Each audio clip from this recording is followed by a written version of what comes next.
Hello, everyone. Welcome to FGV and Chicago Forum in Law and Economics. My name is Rodrigo Viana. I'm a professor at FGV Law School in Rio de Janeiro and would like to welcome you all. And we really want you to enjoy this series of lectures about this very important thing that we could organize with the University of Chicago Law School. First of all, I would like to say that all statements presented by our professors and guests are their personal opinions and do not represent necessarily the institutional position of FGV. We also reiterate that everyone here agreed to participate in this series of webinars of their own free will, and they also agreed to have this broadcast recorded that will be posted lately on FGV channels and for sure on Chicago University channels as well, so everyone could enjoy it. So to be very quick and to start enjoying the class of Professor Randal Picker, I would like to give the word to Professor Omri, representing the University of Chicago Law School, that I would, first of all, thank you very much for this partnership. We are very honored to have you here. Thank you. Thank you very much, Rodrigo. Thank you, Maria Lucia Lima and Professor Antonio Porto, for inviting us to join you in this wonderful collaboration. My name is Omri Ben Shachar. I'm the director of the Coase Sandor Institute for Law and Economics at the University of Chicago Law School. And it's a pleasure to collaborate with such a wonderful institution like FGV in this program. Let me say very briefly what is going on here. Well, 10 years ago at the University of Chicago, we started kind of global program training and collaborating with scholars and academics and judges from all over the world in trying to bring some of the tools of law and economics that were developed in Chicago to bear on problems in other countries. And we found that one of our most productive partnerships were with Brazil. Many members of the Brazilian academic community have come over these past 10 years to Chicago. So much that we were encouraged by some of the participants, and I will name particularly three prominent members that have come to Chicago: Luciano Tim, Orlando Silva, and Eric Navarro.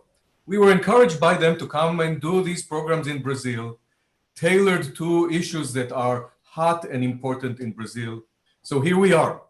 We were planning to do this in person, a full week workshop this summer. It did not work for obvious reasons, but hopefully in the summer or your winter of 2021, we will start that. In the meantime, here is some warm-up. Some three of the best lecturers that we can find, we can bring, and myself as the fourth, will talk about exciting topics in the next 4 weeks. You will sit at the edge of your seats today when Professor Picker talks to you about law, economics, and technology. And then next week when Professor Chilton will have a lecture on why constitutional law doesn't matter, doesn't make a difference. A week later, Professor Todd Henderson will talk about the failures of securities regulation. And finally, in the last week, I will speak about consumer protection, when it works and when it doesn't. Again, I would like to thank you, our host, our FGV host, and the audience that has logged in to participate in this. And I look forward to a productive partnership.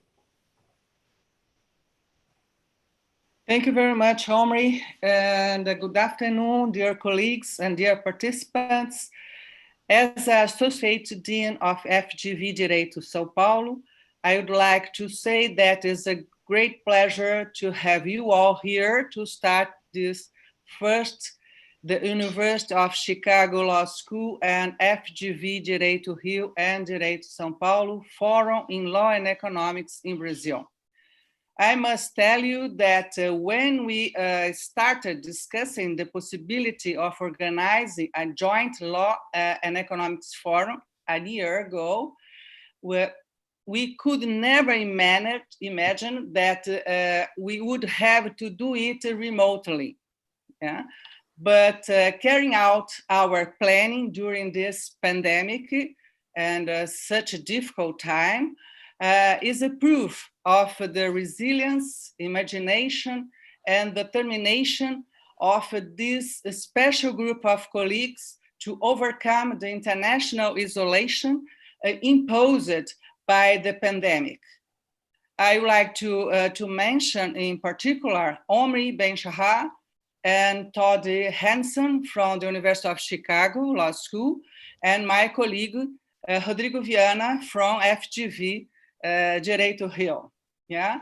Our special thanks to the professors Randal Picker, Adam Chilton, Todd Henderson, and Omri Ben-Shahar from the University of Chicago, and Carlos Ragazzo, Tomás Pereira, Mariana Pragender, and Luciano Tim from FGV, who embraced this project with great enthusiasm and generosity.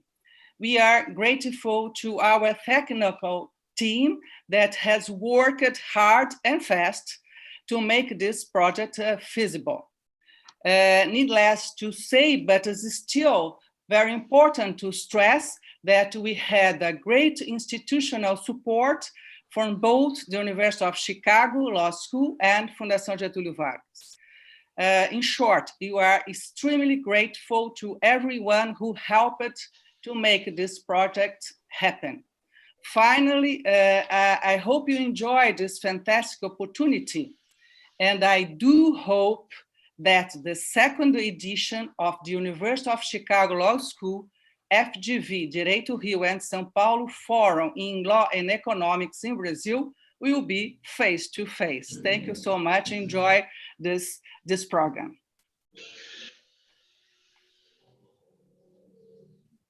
Porto, please. Oh, thank you. I think that an event like today is a piece of a dream for someone that try to do some law and economics in Brazil. I think that we have in here at this program, Professor Tim, who has been working with law and economics for a long time, who trying to do something in this area in Brazil. We at the FGV DIREITO Rio, we have a center in law and economics. We try to do our best. We also have a master program in law and regulation, in which this event is part of this. But to have the pleasure, the honor to share an event with the Chicago Law School is something incredible for us. As an institution, as a person, as an academic that try to do something like this in here, I think that's an opportunity for the Brazilians that want to drink in a clean source of law and economics. Thank you very much, Professor Ben-Shahar, for your efforts for this. Thank you very much, Professor Picker. I know that you are busy, a lot of things that you has been working and writing, but thank you for sharing your time with us. Thank you, Rodrigo, for all that you have done for this event. Please enjoy the evening, and thank you again. Professor Randal, the floor is yours. Well, I'm going to share screens then, and we'll get going here. That's exciting. So if all goes well, you can see my PowerPoint slides and you can see me. So thank you so much for having me here. I'm really excited to be part of this forum with Chicago and FGV. Obviously, we'd hope to be in person. I'm thrilled that we're able to do this, notwithstanding the situation. And I've already learned something. We should clearly start classes with Brazilian music. You're ready to get up and dance. And so I'm ready to talk at this point. So that was a great way to start. So my topic is smartphone platform competition. I want to talk about the iPhone. I want to talk about Google Android. We'll eventually get to Fortnite, which I have not played, though I've been promised I can play tonight. I guess I should know something about Fortnite at this point, but that's where we're going. I want to start with the launch of the iPhone, January 2007. If you haven't watched that launch, Steve Jobs at his finest in an epic event, it's on YouTube. I highly recommend it.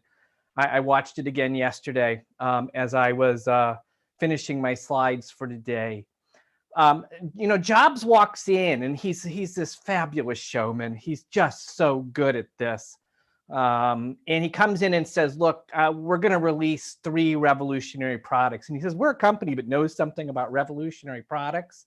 He talks about the Macintosh and the iPod. Never somehow talks about the Apple II. And I can't tell if that's a little bad blood between the Steve Wozniak and Steve Jobs. But in any event, he says, we know great products. We're going to release 3 of them today. A great new phone, a great new iPod, and what he calls an internet communications device, email and other things. And he talks and he talks and he talks. And then all of a sudden you realize he's talking about a single device, and that device is the iPhone. Now, this, as you can see, is a press release from Apple. I do want to focus on what functionality the iPhone actually had. So it was absolutely a phone. You could pick it up and call people.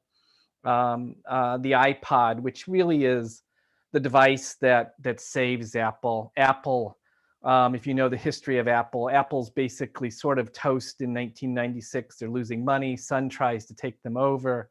Eventually they buy Next, and Steve Jobs comes back to Apple. But even by 2000, they're not in good shape. And the iPod saves Apple, and of course leads eventually to the iPhone. So the iPod is a part of this. And this idea of combining what had been separate functions, the phone, an MP3 player, and some sort of Palm Pilot style device to maybe look at maps or maybe do email in one device. That's what they're going to do here. But that's really it. And at some point in the talk, he throws up this image, which I grabbed yesterday. It's such a fun image. Before he's shown you the iPhone, and you got to close your eyes and remember what it would be like not to know what the iPhone looks like. But he puts this picture up, and that's obviously a joke. It's to put a rotary dial, which you guys are way too young to know, but I remember them from my great aunt's house.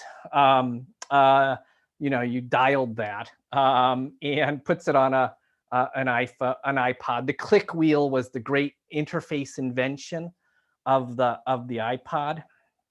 So it's a really nice play, but that was not the device. The device obviously was the touch screen. The great invention here is a wonderful touchscreen interface that we know and love.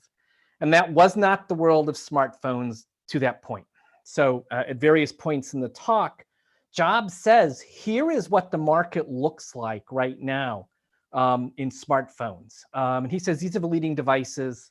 And you can see, if you look at that picture carefully, that's sort of Steve Jobs in the corner in his blue jeans and his black turtleneck, the standard Jobs presentation outfit. And all of these devices have small screens and physical buttons. They're not devices, as Jobs sees it, that can sort of almost morph, change its form and how it works from situation to situation. When you're dialing a phone, you only need sort of 9 buttons. You don't need all those buttons. When you're going on the internet, you need all the buttons. Well, maybe you should have the buttons you need for the situation.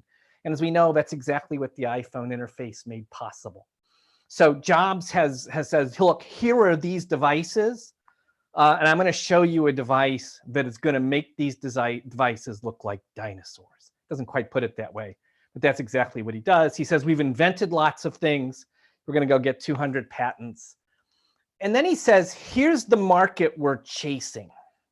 And to be clear, right? Apple, as I said, I just told you a little bit. I mean, Apple, the Macintosh was in some sense a great conceptual success. It was not a huge financial success for Apple.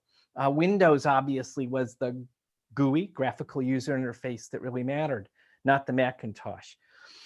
So Jobs says, look, here is the market that we're chasing here. And he says the game console market is not that big, and there are digital cameras. wow, here's a market that we know basically dies once we get iPhone-style smartphones. MP3 players, gone, right? So he doesn't have handheld games. I wish he had that on the chart. He's got PCs, but he says, look, our target is the phone market. And we're gonna, he doesn't say all this, but we know this is what's gonna happen eventually. They're gonna chase all of these other devices. So that is not what you see in January of 2007. He says, look, we don't have to make this work for us. We don't have to do that well. The market for phones is about 1 billion worldwide. Our goal in 2008, so they're announcing it in January 2007. They don't actually start selling it until June of 2007. So he says, look, our first full year will be 2008. Our goal is 1% of the market, 10 million units. Now, part of what I want you to pay attention to as you're watching this talk is I want to think about how we think about market power here, because we are going to get to current antitrust cases involving Apple. We're going to eventually get to their dispute with Spotify in Europe. And we're going to get to the, what else would you call them, Epic lawsuits filed by Epic Games, the maker of Fortnite and the Unreal Engine, against both Apple and Google. And those cases, they're very, very early stages, have theories of liability. And part of what you want to think about is, you know, when do you think you would have said that there's the possibility of some sort of antitrust action against Apple? In any event, here's what he says. Our goal is 1% of the market. Let's see what we can do. Now, here's what I want you to see next, because this obviously matters for both the Spotify dispute and the Epic Games / Fortnite dispute. So the screen you're looking at there is the iPhone that Steve Jobs demonstrates during the product launch. And that looks pretty familiar. We know what that looks like. But what I want you to see there is that's the full functionality. There's no app store. There's no possibility of getting additional apps. The apps you get are the apps that Apple hands you. Apple chooses the apps. They're all pre-installed. There's no place to go get other apps. And there's one app there, and in particular, the Maps app, which is based on Google. So they did a deal with Google, and they build search into it. It says in the launch, both Google search and Yahoo search. I don't know exactly how that was supposed to have worked. But this device is a pretty locked down device. And what he says is look, we've given you a phone, we've given you an iPod, we've brought those devices together. And the version of the browser we're putting on this device, Safari, is a great browser. And you'll have the entire internet, not some, as he talks about it, limited, junky version that you get on those smartphones I showed you before. You're going to have the full internet available to you when he goes to Amazon and he goes to the New York Times website. But that's the device.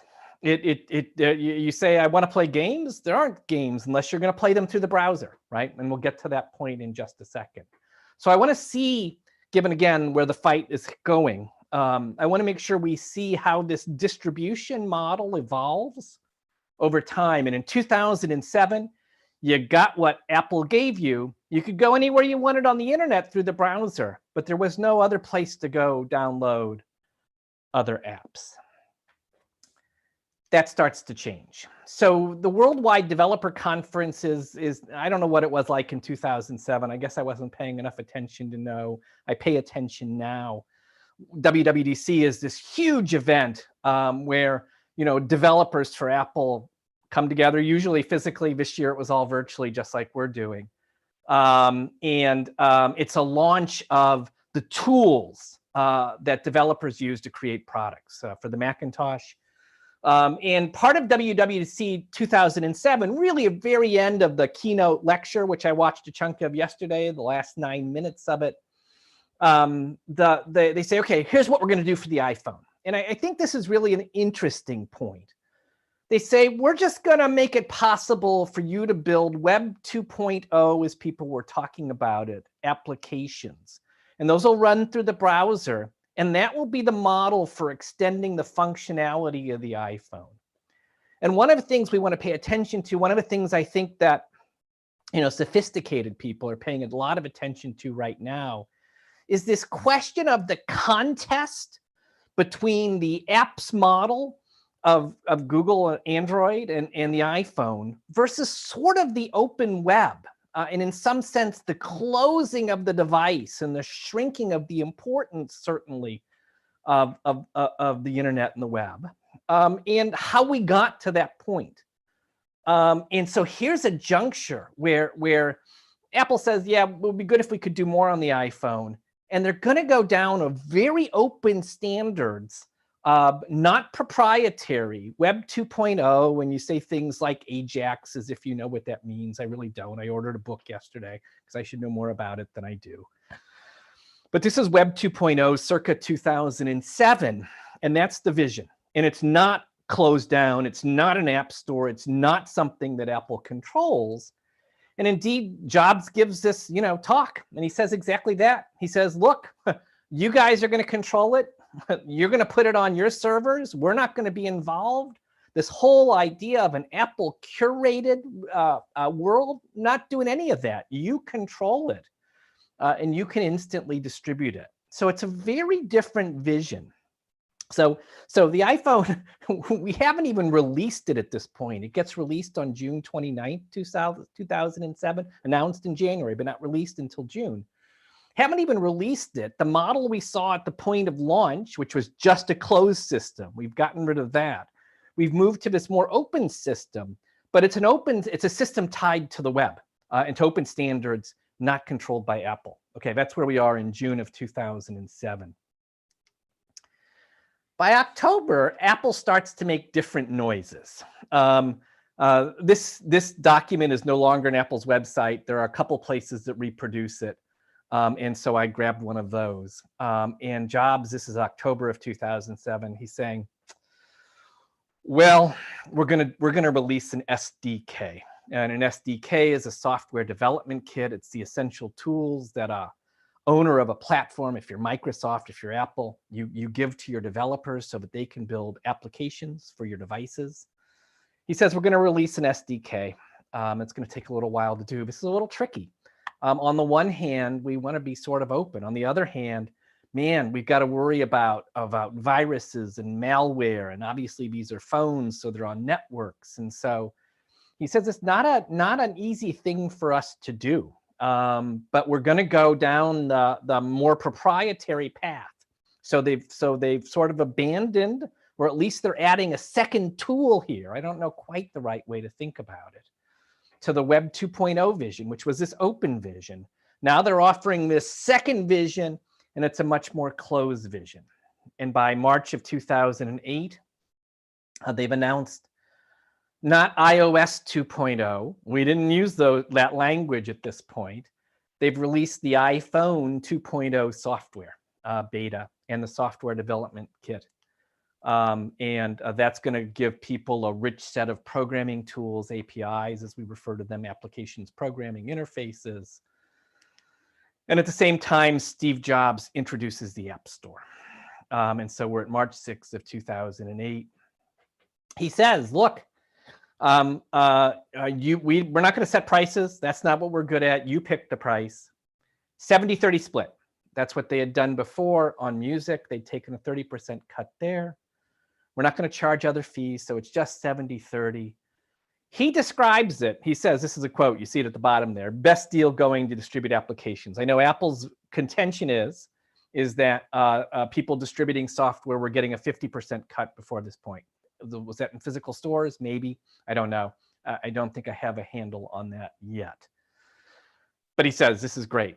You guys are going to love it. Now, it's going to be exclusive, he says. But again, part of what I want you to think about, and he says it's going to be curated. So he's very clear. No porn. No, we're worried about malware. So the vision that we associate with the App Store today, and that's it's controversial at least in if you're Fortnite, Epic Games, and if you're Spotify, these are the current edge disputes. That's really baked into it at the beginning. Now I've got many slides. I'm going to show you an evolution of the App Store. I want to get that out, but there is a way in which the structure of it that is at stake in the Spotify and Fortnite disputes is really sort of baked in right at the beginning. So they launch it in July of 2008. The 3G iPhone is coming out. They've got 500 native apps. And that's what they do. And again, part of what I think you should be thinking about, given where we're going, the Fortnite story is a story about tying, that Apple has tied the App Store to, well, iOS, tied it to the device, that there's a tie on the payments to the App Store. So we'll see a variety of tying allegations, though we're not going to go through the complaint in detail. Tying in the United States is nominally per se illegal if you affect a substantial volume of commerce. And so part of what you should be thinking about here, I always talk in class about antitrust spidey sense. You know, Spider-Man gets bitten by the radioactive spider, and then he's aware when bad things are going to happen. So antitrust spidey sense, in my view, is I want my students in class to develop a sense of when they think there's an antitrust issue. And part of what you should be paying attention to as we go down this path is to say, is there a point here where you say, aha, I should have antitrust concerns here, competition policy concerns here, if and when does that happen? That's what I want to pay attention to. So the developer side of this, I've already talked through, so I'm not going to linger here. That's the deal that Jobs describes at the App Store launch in March of 2008. Okay, that's the iPhone. We should add a second device, and that's Google Android. Part of what we want to pay attention to here as we head into this is the very different business models that these companies use. So Apple, you know, and Jobs, he says this in the iPhone launch talk. He says, he quotes Alan Kay, who's this historic figure in computers. He says, you ought to build hardware and software together. They're tightly fused. And as we know, Apple has always done that. That was the Macintosh strategy, certainly, the iPod and then the iPhone. That's not what Google does here. So we've got two very different business models. So Google at some point buys Android. This story is from 2014. It sort of describes that purchase in 2005. Acquisitions by these large firms is a subject of controversy these days. I'll spend a day on it in the fall in my antitrust class. What I want you to make sure you see here is that Samsung could have purchased it and said no. Sometimes these firms buy, and they buy in a context where other firms don't see the opportunity, and that's the nature of these risks. You know, you can succeed, you can fail. You got to look at both sets of those. And when they buy Android in 2005, of course, the iPhone isn't out. By the time the iPhone comes out, everyone recognizes that the world really has changed. And Google eventually evolves Android in a parallel path. You'll note Steve Jobs talked about 200 patent applications. I have no idea how any of that played out. But we're up to September of 2008. We get our first Android phone out, and Google's got a software development kit as well. So this model of a store and the ability for the functionality of the device to be extended, that is in some sense baked in from the beginning in Android, at least the point it's released. There was obviously the delay on the iPhone. And what's tricky about Android is on the one hand, it's described as being open source. Anyone can use it, do what they want with it. On the other hand, there are lots of sort of proprietary associated pieces like the Google Play Store. And while you can grab the open source Android and play with it to your heart's content, you can't do that with regard to Google Play.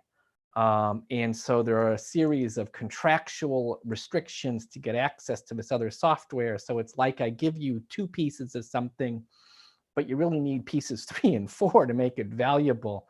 And so I've never really known what to make of the fact that Android is at least nominally open source. We'll see how it matters in a little bit, but I've never understood from a competition standpoint why that's necessarily super important. All right, so we've got now the iPhone. We've got Google Android in place. What happens? And what you have to see here is how remarkable the transformation is. So these figures, as you can see, is basically the state of the smartphone operating system market in 2007, 2008. Symbian, which was the Nokia operating system, you can see has a market share of 63% in 2007. Research in Motion, which is BlackBerry, RIM, is at 10%. Microsoft is at 12%.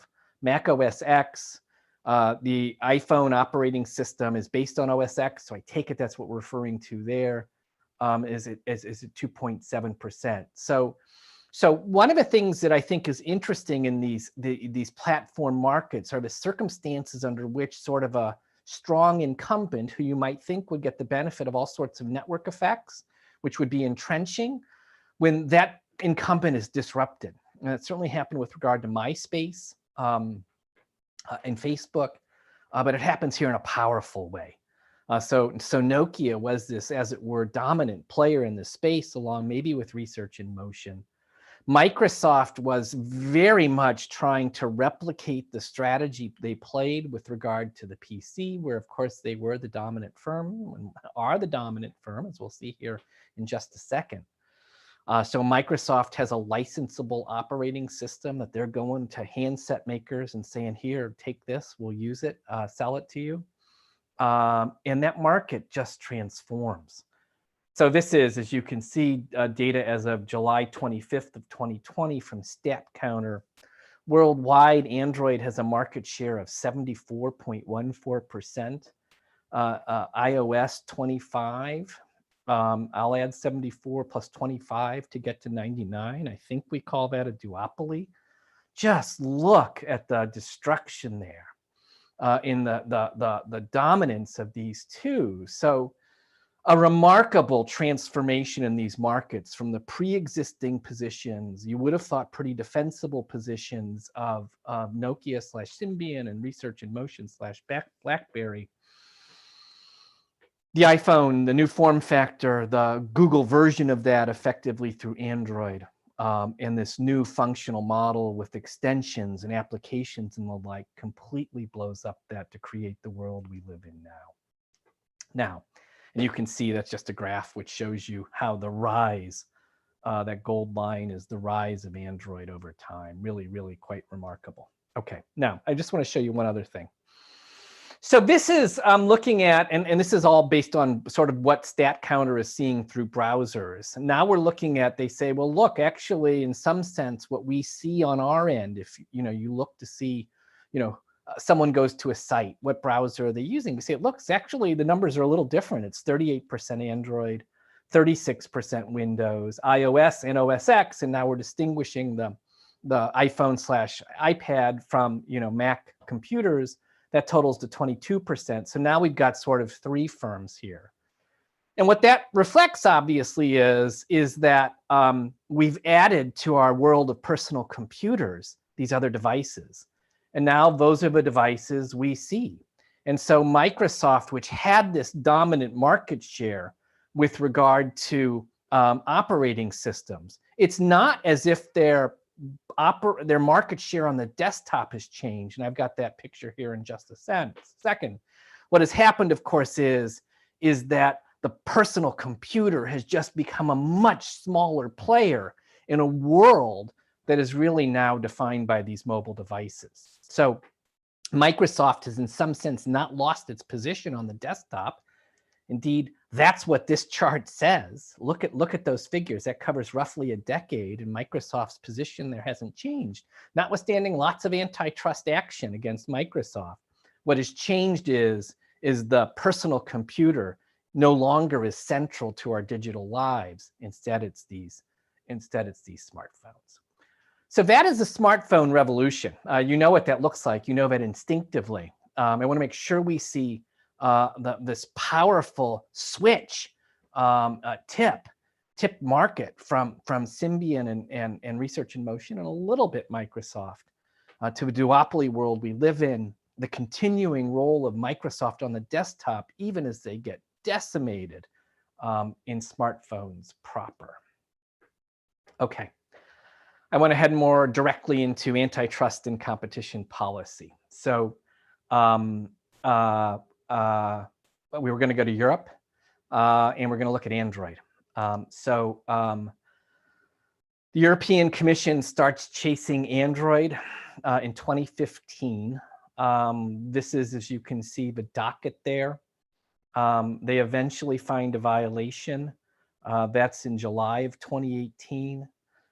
They announce an outcome, release a press release, and then they do not release an unredacted version of the opinion for a year. I tend to be critical about that on Twitter. I think that means we're sort of living in a world of secret law for a year.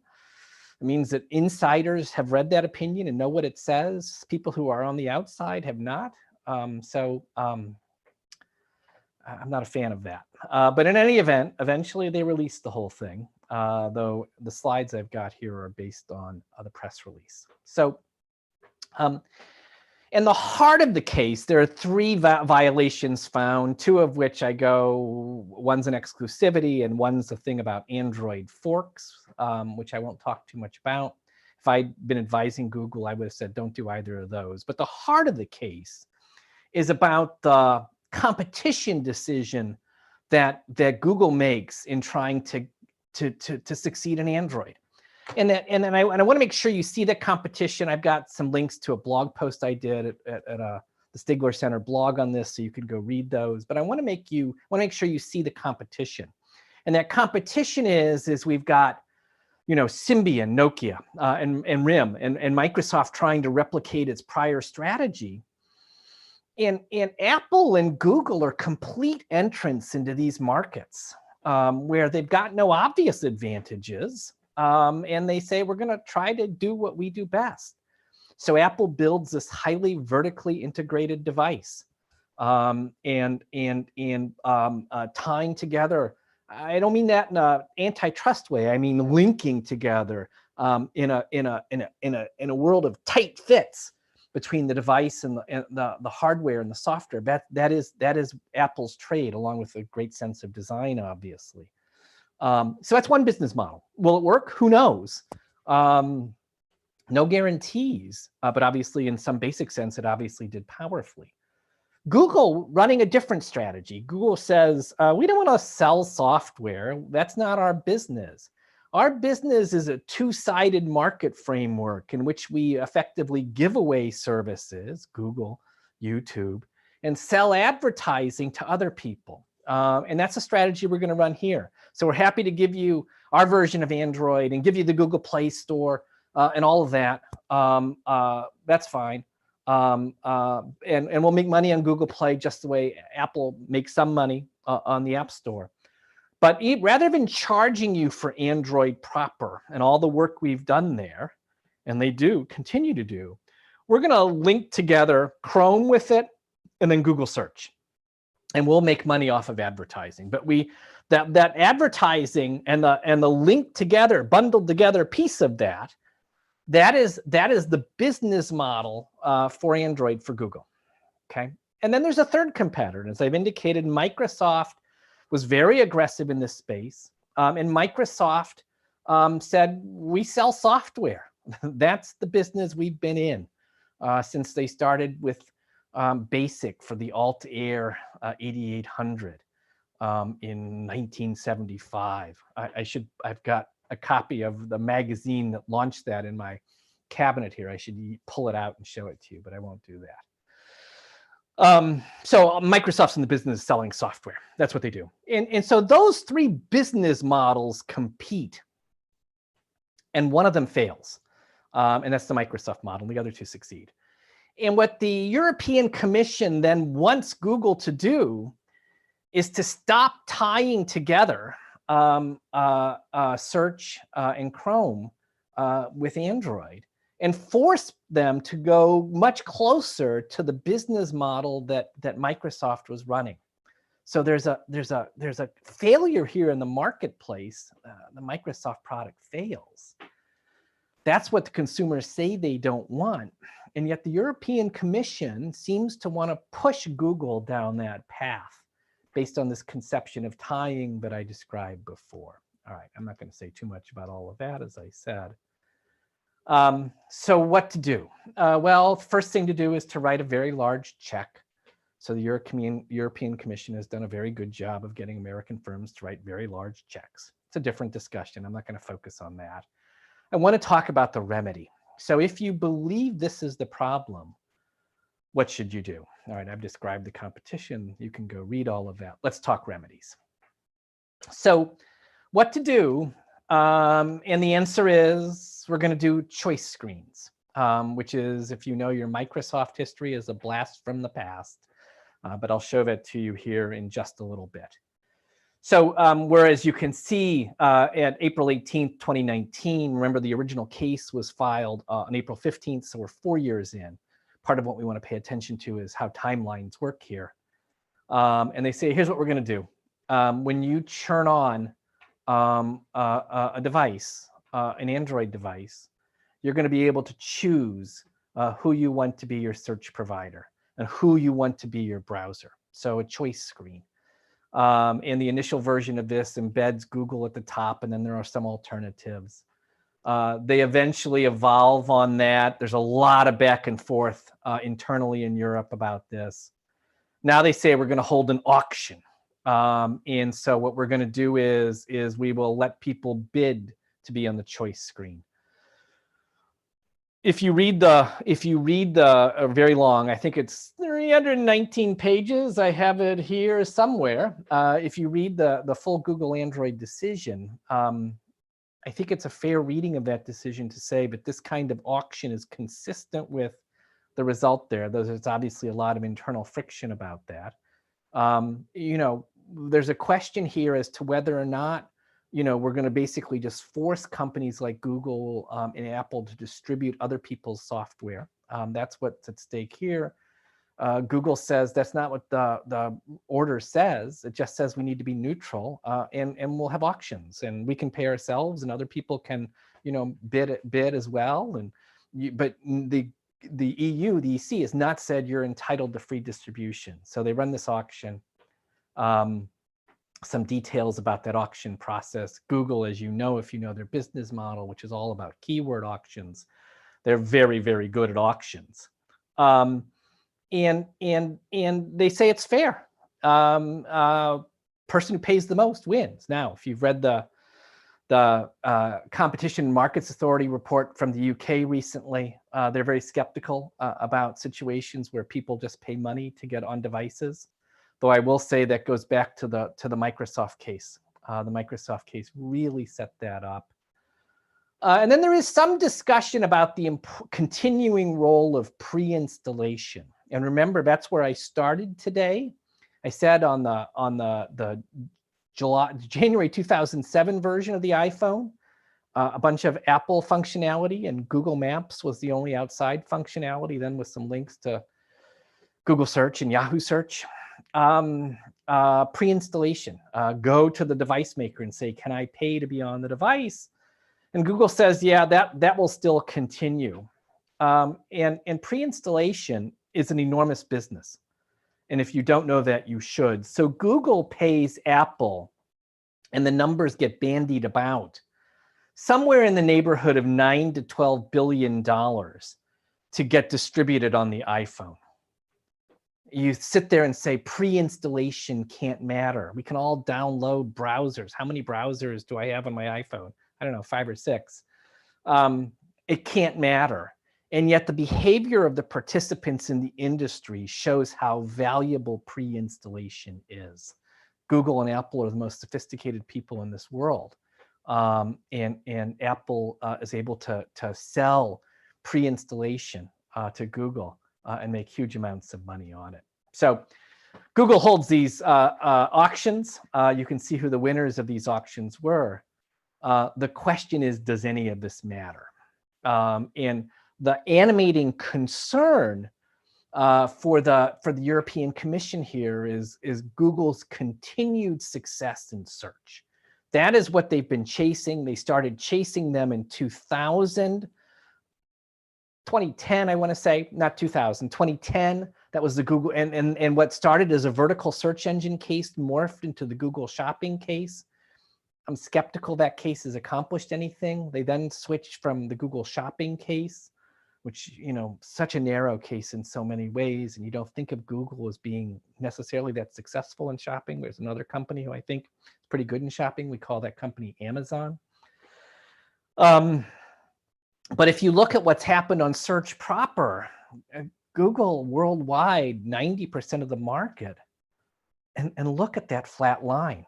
I mean, that's just dead steady over basically a decade. So again, the European Commission has been chasing them since 2010 and has accomplished nothing so far. It's sort of shocking. And, you know, sometimes there's criticism of the United States antitrust enforcers. You guys aren't doing enough. You should be doing more.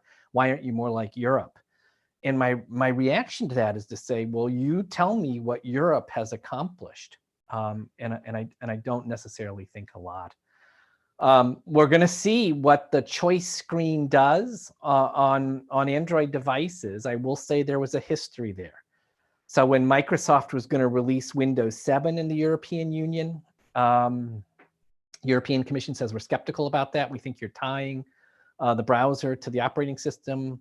They settled that case. And the settlement of that case was that when you turned on a PC for the first time in Europe, you would be presented with the browser choice screen. You would choose which browser to use. You would see these 5. And actually, if you look carefully at that screen, you can actually scroll. There were 14 browsers available to you. Eventually, Microsoft, seemingly inadvertently, as best I know, broke the browser choice screen. No one seemed to notice that for some time. It does not seem this remedy was necessarily important. The rise of Chrome has been remarkable, but it doesn't seem really tied to this. If you look at the rise of Chrome in the United States versus in Europe, no browser choice screen in the United States, one in Europe, it just doesn't seem to have mattered.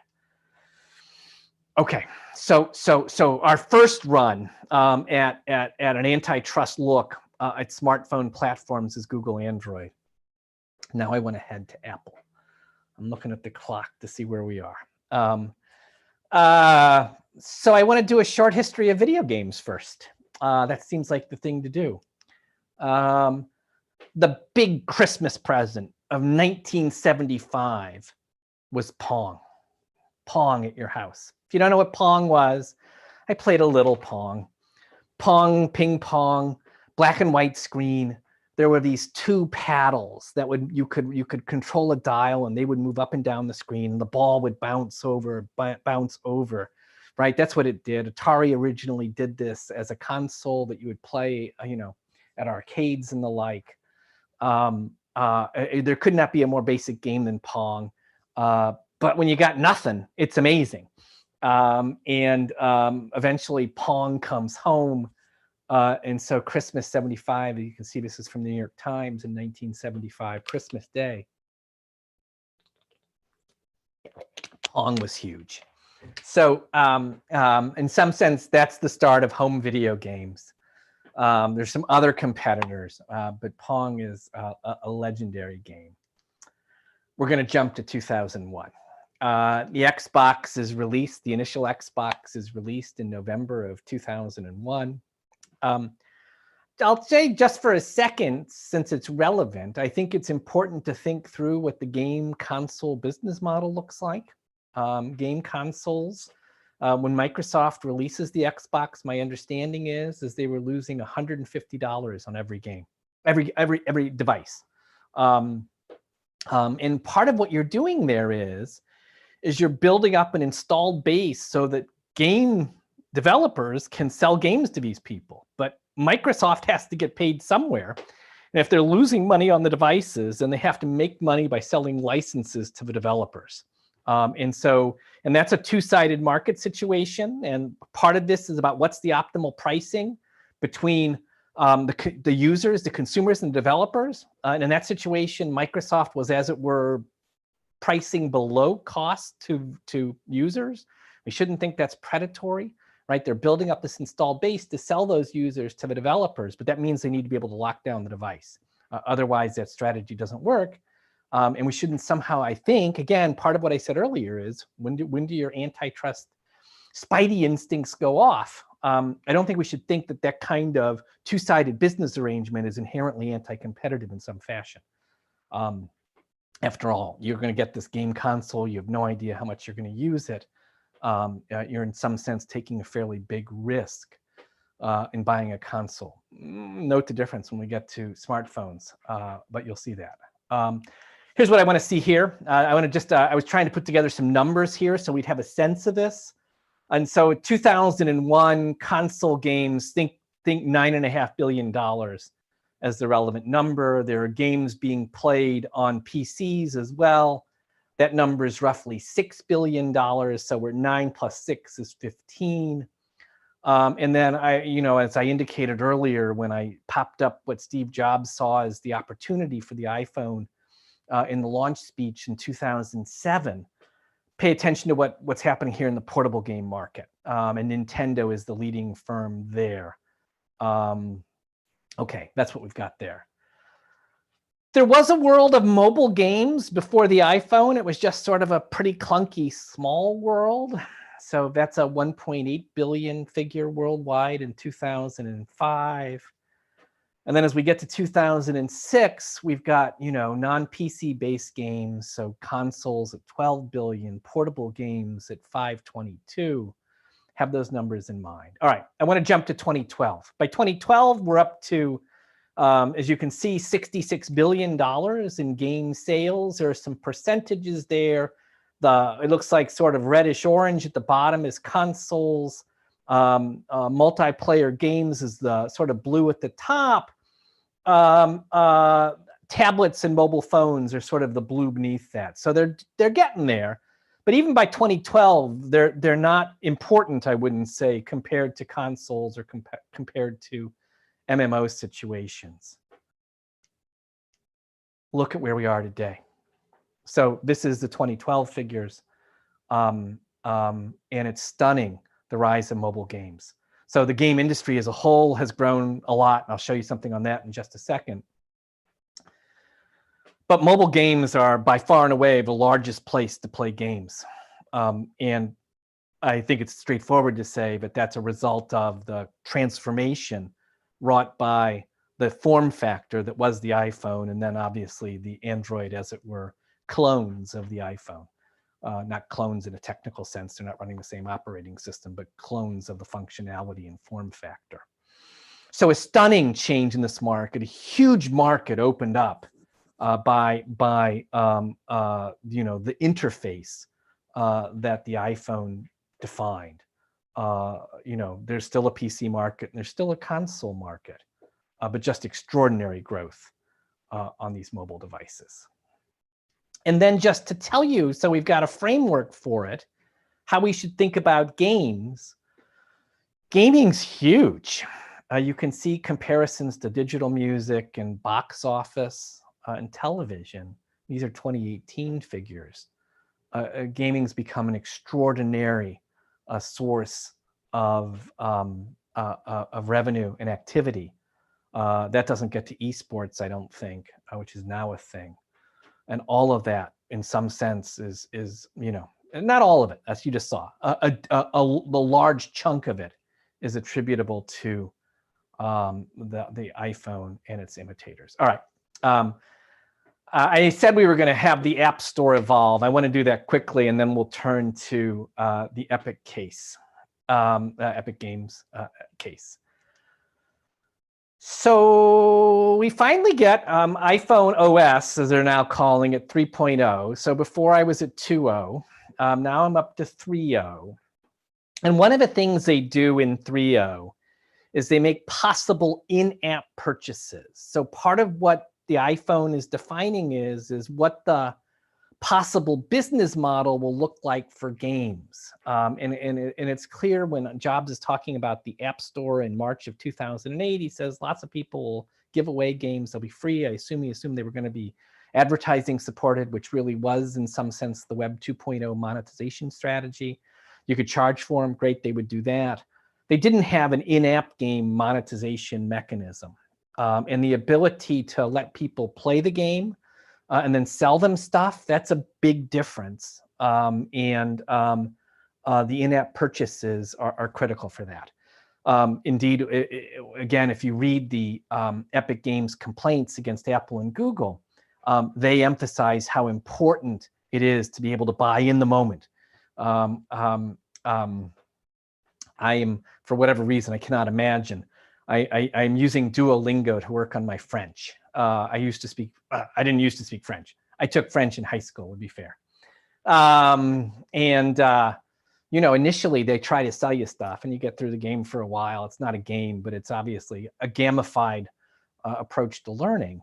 But you want to, you know, you can spend these fake coins they give you and you want to do it in the moment. There's no question.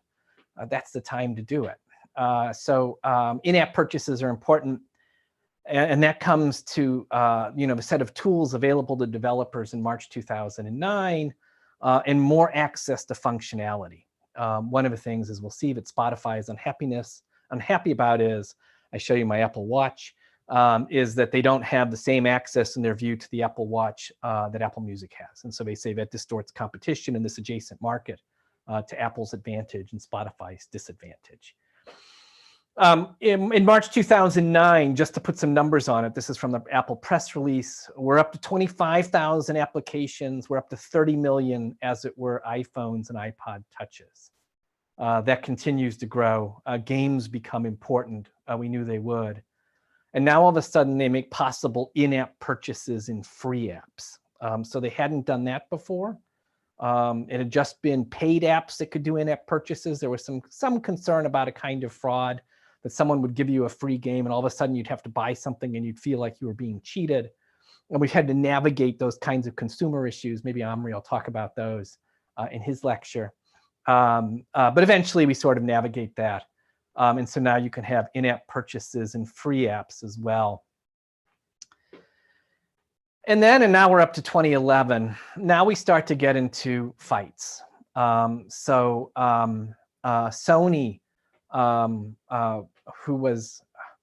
Sony was an early entrant into the ebook space before the Kindle, and had not really succeeded. Sony continues to try to develop these devices. They've got their own devices, but they want to, you know, they've also got a program for it, and they want to sell on the iPhone, obviously, and by this point the iPad as well. iPad rolls out in 2010, January of 2010, I think. So they want to sell there, and Apple says to them, you can't do what you're doing. So what Sony is doing at this point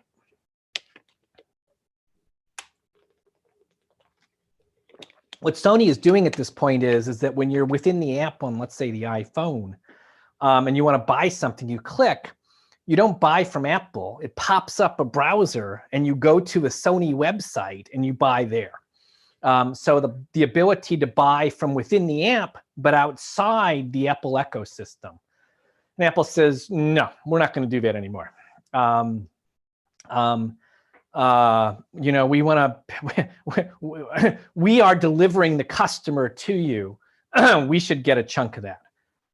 And so this conflict, and this is sort of the conflict right now between Apple and Epic, Google and Epic as well. Really, I mean, it's sort of there by 2011 at least. As soon as you get to this in-app purchase possibility, which we just saw when they rolled that out, then all of a sudden this question is well, who's going to get paid how? Where you can see the natural conflicts in a world in which Apple says we get 30%. And the other company says, well, look, they can click outside, they can go to the browser, we'll collect that way. We don't necessarily need you to do anything for us at that point. Apple wants to say, we delivered the customer to you, we should collect for that reason. And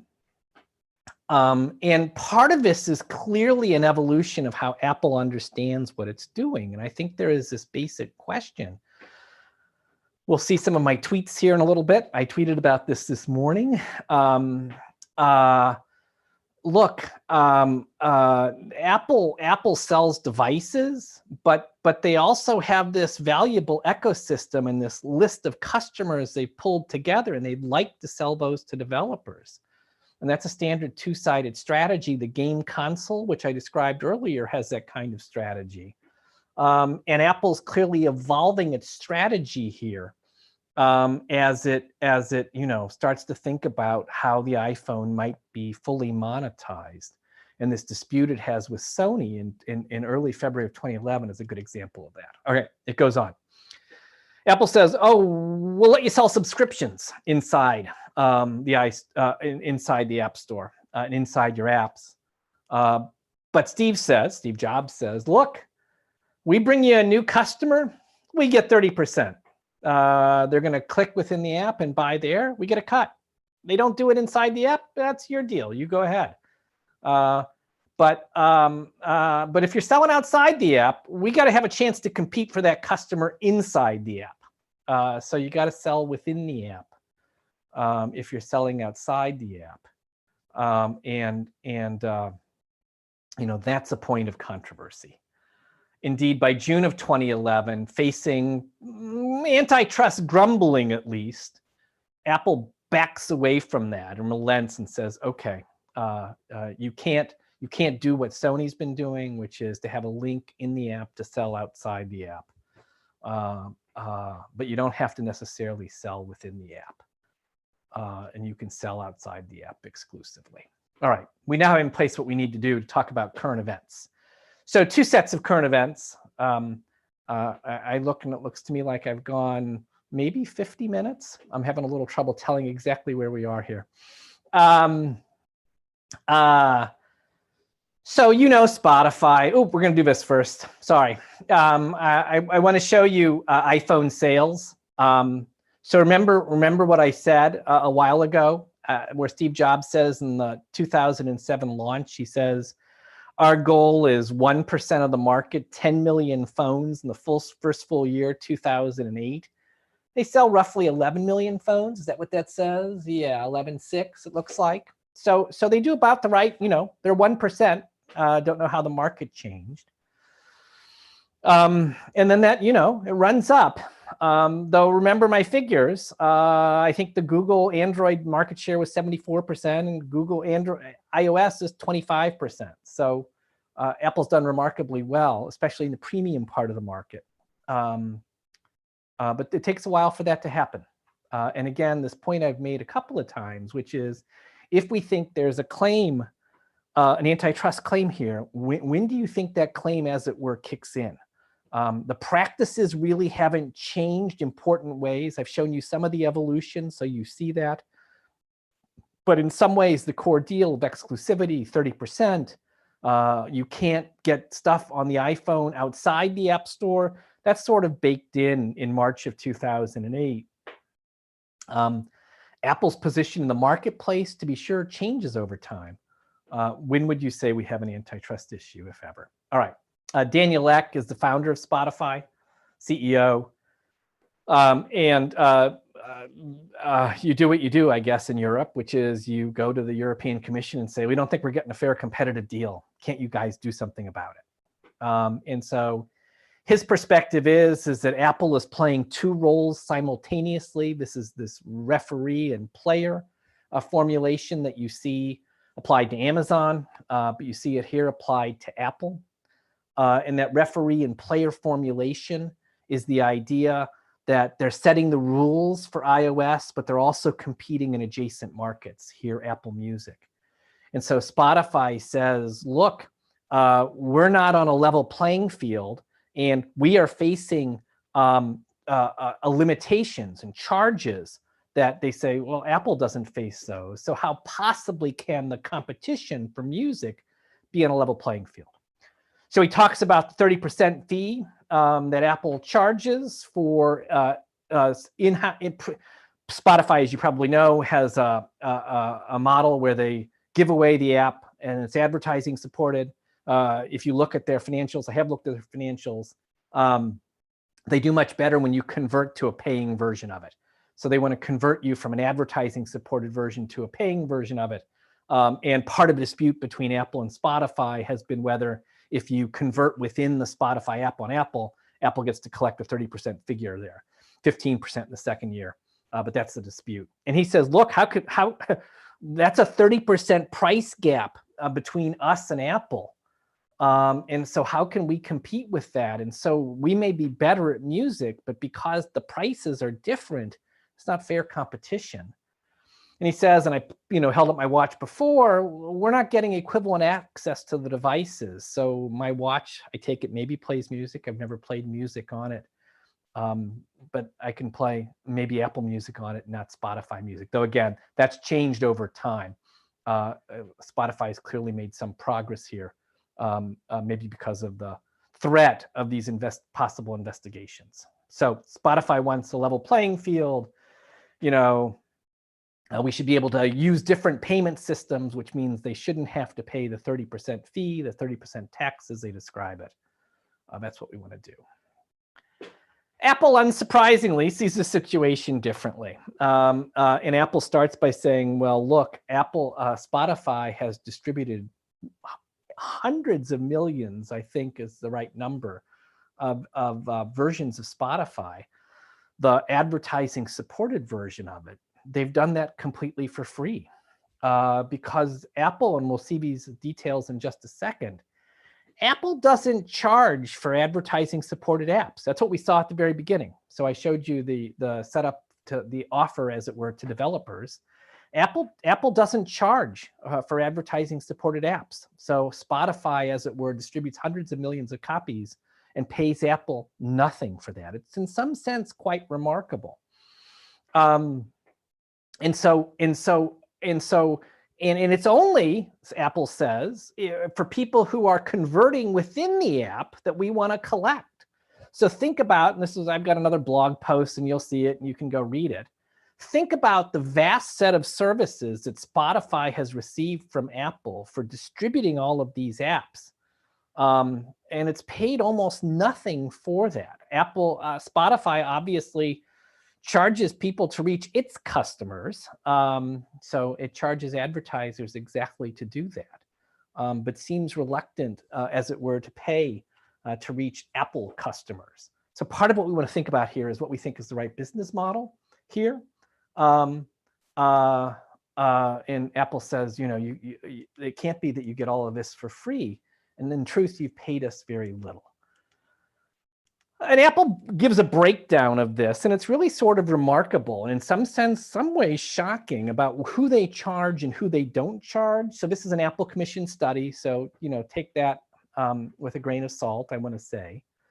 But there's huge amounts of commerce that in some sense is tied to the device and tied to iOS that Apple doesn't charge for. I don't think Apple basically charges Uber anything. You couldn't run Uber without these devices in some sense, and yet they don't. And as I said, the advertising ones, they don't charge. The ones they charge are these digital goods and services where you're consuming the stuff through the device directly, even though they don't count Uber in that category. I don't quite understand why Apple does the charges that way. You might think they should be charging Uber something, and why not? So I think that's an interesting question worth more thought. Okay, where do we go from here on this? Well, Spotify's concerns did not fall on deaf ears in Europe. So as you can see, a couple of months ago, the European Commission announced an investigation of Apple, and it's focusing on these fees and the requirement to use the in-app payment system. They, on the same day, announced an investigation into Apple Pay. Now we'll get a little technical. Apple Pay, the claim is, has some sort of exclusive access to the NFC, near field communication technology on the iPhone, so tap and go payments. And the European Commission is sort of understandably concerned about the importance of touchless payments, contactless transactions in a COVID world. And is Apple going to effectively be able to tip the market in its favor there? So those are all being investigated right now in Europe, though there's very little public information about where those are going. And as I say, go read my blog post. I'm not super sympathetic to Spotify's position here. Let's go one more place. I think I've been talking an hour, and I think the goal is for me to talk 75 minutes. So I hope we're in about the right neighborhood. Epic Games. So I want to start in the United States Supreme Court. So in May of 2019, there was a case that went to the Supreme Court involving Apple. It's a technical antitrust case on the question of standing, who has the right to sue. If you've got a manufacturer and a wholesaler and then a retailer, and there's, let's say, a manufacturing cartel, can the wholesaler sue? Can the retailer sue? Can they both sue? The Illinois BRIC doctrine in the United States case law says basically the indirect purchaser, the retailer can't sue, only the wholesaler can sue. That's a controversial doctrine. Europe does it differently. Brazil may do it differently. I don't know how standing works in Brazil for antitrust claims. In any event, this case goes to the Supreme Court, and the question is, when you've got these software platforms and you've got developers here, and you've got the Apple platform here, and you've got consumers here, who can sue in that situation? I don't really love the opinions. I was critical of them on Twitter. I thought they got to the right result, and the right result there is that both the developers and the users have direct customer relationships with the platform. They ought to both have standing. And that was the result 5-4, though it was a very weird, if you care about this kind of thing, 4 very liberal justices, 1 very conservative justice, Justice Kavanaugh. So sort of a very odd 5-4 match there. But in any event, that has opened, as it were, the floodgates to suits against Apple. And there are a number of pending suits there, including the continuation of the Pepper case. I gave you some figures earlier on the market shares of Google and Apple. And I said Google was 74%, Apple was 25%. There is a way in which that's, I don't say misleading, but let's give you a different spin on that. And that different spin on that is if you ask who actually spends money on smartphones, Apple customers tend to spend a lot more than Google customers. So Sensor Tower puts together these figures, and Apple's roughly 2/3 of the revenue. So even though Apple has, from a pure market share standpoint on handsets and what you're seeing, StatCounter is seeing with regard to the usage of the devices, when it comes down to actual spending money on these devices, Apple premium devices, probably wealthier customers, higher incomes, they buy more. So Apple's sort of actually 2/3 of the revenue. So their market share there looks different than their market share on handsets. And of course, on handsets, you'd have to do premium and non-premium. That's all going to get fairly complicated. It's time to read some email. So on June 30th of this year, Tim Sweeney sends, and look at this. This is straight from Apple's an Apple document in the case. You can see if you need to reach Tim Cook, you can send him an email right here. This is Apple's, so they didn't take off the email addresses. I didn't. I take it Tim doesn't read all of his own emails. I assume someone screens emails for Tim, but there it is, tcook@apple.com. In any event, Tim Sweeney, who is the founder of Epic Games. Epic Games is Fortnite, which is huge. 350 million users worldwide, a very valuable company. I have not played, as I said. One of my kids has played, and I guess I'll have to play, though not on iOS, because you can't do that now. At least I can't download it now, as we'll get to all of that. Tim sends an email to Tim. I hadn't focused on that. Tim to Tim, and says, guys, we're not very happy with how the App Store works. We'd like to have a competing way of getting apps onto the iPhone and competing app stores. Free Fortnite. That's basically what he says. Consumers could choose. Let's have competition. Let's see who's better. Apple sends back a 6-page letter written by a lawyer. Now we've gone general counsel to general counsel. This is, as you can see, July 10th of this year. And Apple says, we created this platform. What I described to you about what Steve Jobs said about it in March of 2008, that there's October 2007 first, where he says, we're going to create this native application, SDK. You're going to be able to program, but we're concerned about malware. Give us a little time. That's going to be tricky. Apple continues to say, we built this product And the product is not just the device, it's the entire ecosystem. And that product comes with the kind of filtering and protection and curation. And that's what we competed with in the marketplace, and that's what we've succeeded with. So the very product is not just the device, it's the entire set of arrangements. And now you want to, Epic, sort of like Spotify, you want to somehow free ride on those. Apple says we're not a public utility, right? And if you're paying attention to possible regulatory paths for the GAFA, Google, Apple, Facebook, Amazon, the GAFA, if you want to add Microsoft, we're at this very interesting time where we're discussing whether antitrust is the right set of tools or whether some sort of public utility style regulation might be a better approach. And you're seeing reports across the world on those issues. He says, we're not a public utility. You don't just get access. You know, you guys charge money, and Epic runs a store. And initially their royalty was 30. They eventually cut it to 12%. And we get that your stuff is valuable. We love Fortnite, but you want to get paid and we want to get paid too. Yeah, somehow you think we shouldn't get paid. Okay, August 13th. So on August 13th, Epic seemingly turns on some hidden functionality in its game on iOS devices and does the same on Android devices. And all of a sudden they've popped up an in-app payment thing where you could skip the App Store and pay Epic directly. So, you know, hidden code, I don't know how you want to describe it. They're fighting about how to describe it. They do the same thing at Google. They get kicked out of the stores. What do?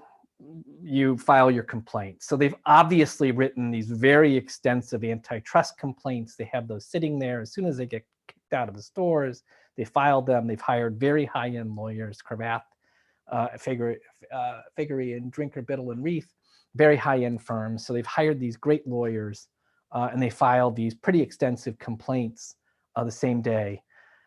And then they do this great thing that I just love. So there is this classic 1984 Macintosh commercial. It ran once during the Super Bowl of that year. It's before the Macintosh has been released. And there's this Big Brother vision, 1984, you know, which is intended obviously to represent the world of the IBM PC. And you know, the gray world of the IBM PC. And Apple says, we're coming with this great new device.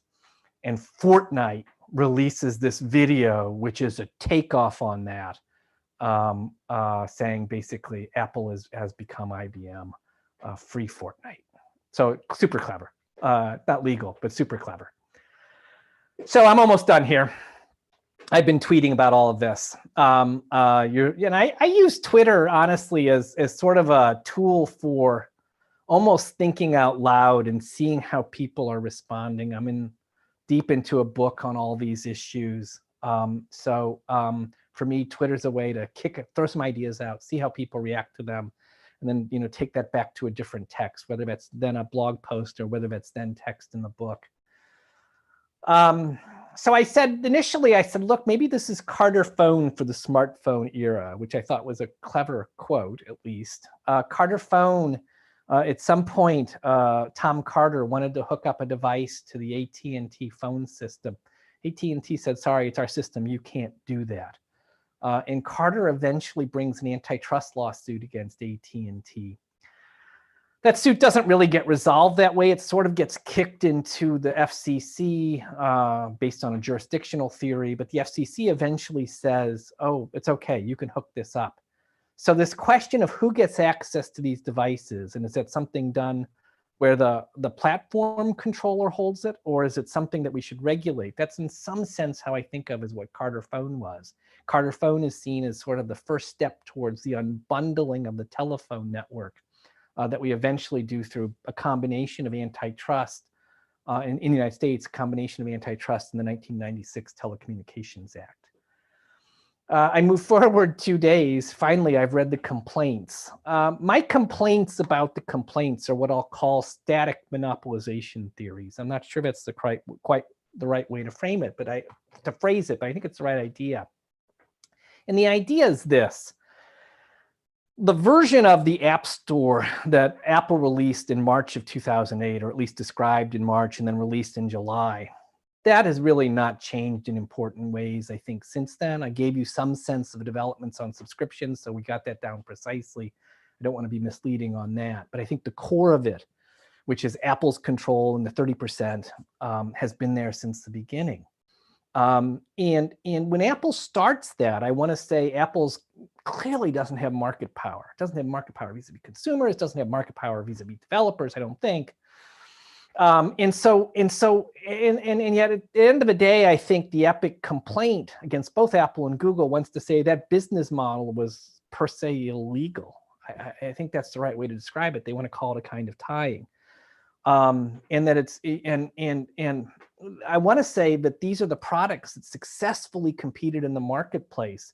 The United States certainly says you're allowed to compete and win. And when you win, this is learned at hand in the Alcoa case, we don't then declare you a monopolist. And so we have to somehow square that here. And this very much has the feel of Apple having won and now being condemned for the very product that led to their success in the marketplace. And that seems anti-consumer and inconsistent with this vision of firms are allowed to compete and win in the marketplace. And so that's sort of what I said in these tweets on August 16th.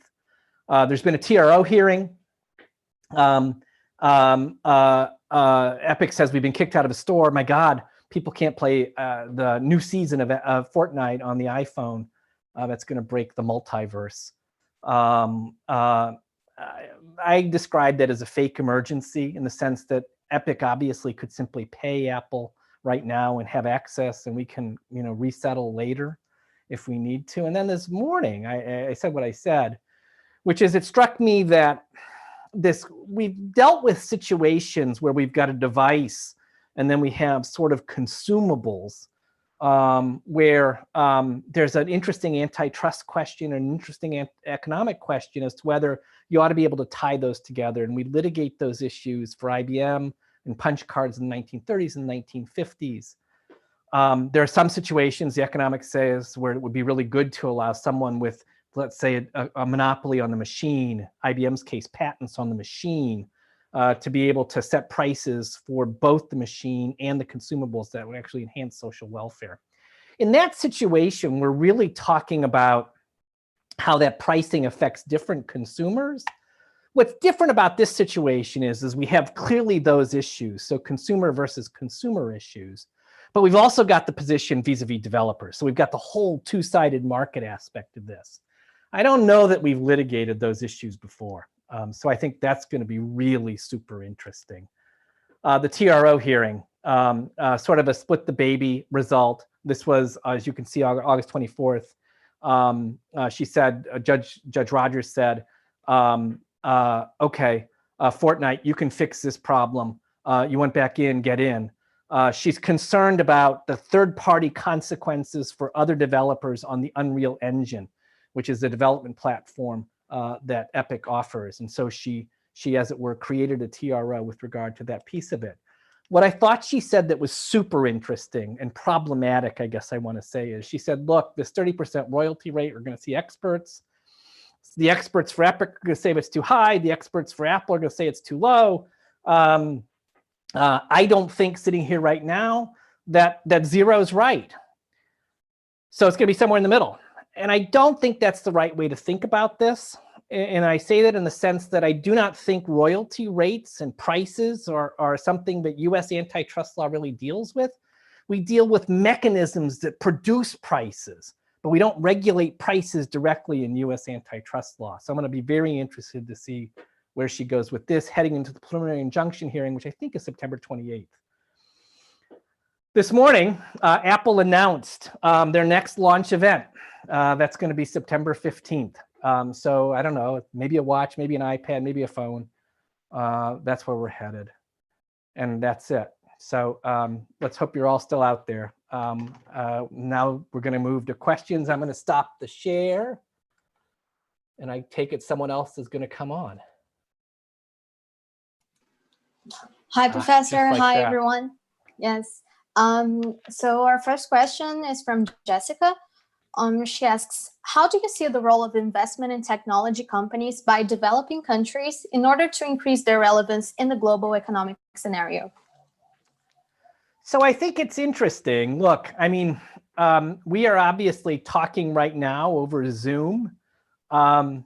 These big firms were aggressive players in these spaces and didn't succeed at all. And obviously the moment of the pandemic made it such that we were open to mass adoption of this, and this little company succeeded. Now, where that little company is based, I don't even know, but I think great success in these things is always a product of having a great product, and I think that's hard to do. And these companies build lots of products that don't succeed, and then being ready for the market. And so, look, my advice, I don't know that I'm an expert on giving advice to developing countries, so I want to be very careful about that. I try to know what I know and know what I don't know. Look, I would say the basics. And the book I'm writing, I think, you see this. You invest in R&D infrastructure. I'm standing here at my office at the law school. You invest in universities. We're doing that right now at the University of Chicago. So we've really made a push into quantum engineering, and that we seem to be doing okay on that. And that's not something we've done historically. So here's a university that's, we're a pretty good place, but we're trying something new. So I would tell you to invest in universities, invest in people.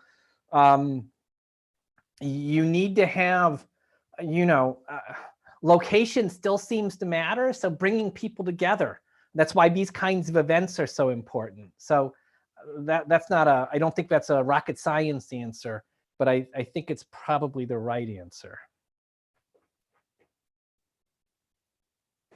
So our second question, just a minute, is from Andressa. She says, I studied the video on demand market. Netflix has 15 billion on debt, and debt has always been a part of its growth strategy. What do you think about that? She adds that the Netflix question is about their decision to grow instead of having any prospect of profit while the market supports it. How can antitrust respond to that? Yeah, so, and I have a book on Netflix here. I'm just looking for it. So I think that's so interesting. So and I listen to this podcast sometimes. It's called Acquired FM, and they had like a 3-hour thing on Netflix, which sounds like a lot of time on Netflix, and it was just the right amount. The history there is so interesting. That's part of what I want to see. I want you to make sure you see on Netflix, right? So. They obviously start the DVD by mail market in part because of the switch to DVDs. The pricing, if they'd been mailing VCR tapes, the pricing on that wouldn't have worked at all. I feel like I'm a little fuzzy. I'm going to put my hand there for a second. That wouldn't have worked at all. And so this change in form factor to the DVD all of a sudden created a new opportunity. And they did that on the back of the US Post Office. So I teach a course on platforms and network industries, and it's interesting to see how these different platforms relate to each other. But obviously their business evolves powerfully, right? So they don't, the whole shipping physical stuff by mail, they switch over to streaming, and that's an epic transformation. And then another transformation into a production company. And it's sort of remarkable. Honestly, I sort of don't get it. I don't know. I never know what I should admit to in public, but I do comedy. I do improvisational comedy, and I've done a little stand-up, and there's a comedy place in Hyde Park that people have paid, Omri's paid to see me perform comedy. Not a lot of money, just so we're clear. The amount of money Netflix has spent on stand-up comedy is extraordinary. And do they think that has an infinite life? Maybe they do. So I don't, the broader question about, which is, losing money and then making money, and how should antitrust deal with that? I think that's very complicated. So I did a day on Uber in antitrust in the winter, and I built a very elaborate hypothetical to show how, you know, if you're losing money but growing simultaneously, we'd have to have a lot of information to know whether you're doing something bad in a predatory standpoint. And I don't know that I have that information. So. Well, Professor Randal, we have reached our time, and unfortunately we don't have time to answer all the questions, but we have a huge audience. I'd like to thank you very much for this precious time with us. I would like to remember all the audience, that all participants, that we have our next meeting on Tuesday, 3 p.m. Chicago time and 5 p.m. Rio and São Paulo time. The class will be, the lecture will be about the same theme, about technology and competition, with Professor Carlos Ragazzo from FGV Direito Rio, from the law school of FGV here in Rio de Janeiro. And so I give room to you, to your last words. Thank you very much again for this very much opportunity, very much enhancing to the relationship between Chicago and FGV as well. Rodrigo, thanks so much for having me. I really appreciate it. I'm sad at the idea that we couldn't do this together. We'll do it. Yeah. Next year we'll do it. Let's hope. Yeah. Let's hope. Thank you.